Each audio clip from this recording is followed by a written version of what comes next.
যে বৈঠকে মধ্যমণি হয়ে থাকতেন বিএনপি চেয়ারপারসন বেগম খালেদা জিয়া, সেখানে আজ রাজ্যের শূন্যতা, পড়ে আছে তাঁর শূন্য চেয়ার।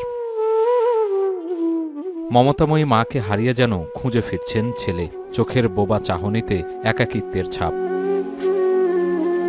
প্রিয় নেত্রীকে হারিয়ে শোক আর বেদনায় আচ্ছন্ন বিএনপি চেয়ারপারসনের কার্যালয়, চাপা কান্নায় ভাষাহীন দলের সিনিয়র নেতারা। মঙ্গলবারের কুয়াশামাখা আড়মোড়া ভাঙা সকালটা ছিল শোকের আবহে মোড়ানো। বিএনপি চেয়ারপারসনের মৃত্যুর খবরে শোক ছড়িয়ে পড়ে দেশ জুড়ে। দেশে ফেরার 5 দিনের মাথায় মাকে হারিয়ে শোকে মুহ্যমান তারেক রহমান সামাজিক যোগাযোগ মাধ্যমে মায়ের জন্য চেয়েছেন দোয়া।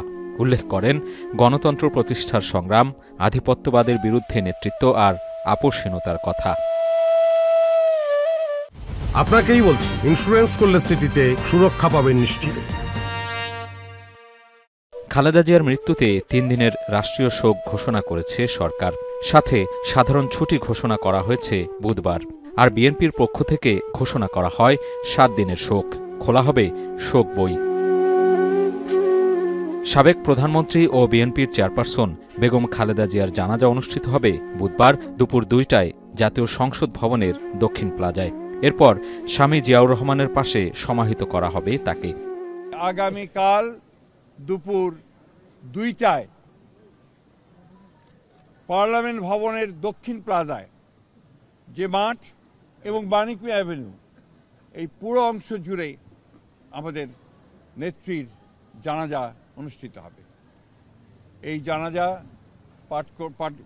পড়াবেন আমাদের জাতীয় মসজিদের খতিব, অর্থাৎ বাইতুল মুকাররমের খতিব। বিএনপি চেয়ারপারসনের মৃত্যুর খবর দেশের গণ্ডি পেরিয়ে বিদেশি গণমাধ্যমের শিরোনামেও স্থান করে নিয়েছে। সাধারণ গৃহবধূ থেকে দৃঢ়চেতা এক নেত্রীর বিদায়ে ইতি ঘটল এক রাজনৈতিক ইতিহাসের। সাজিদ আরাফাত, এখন, ঢাকা।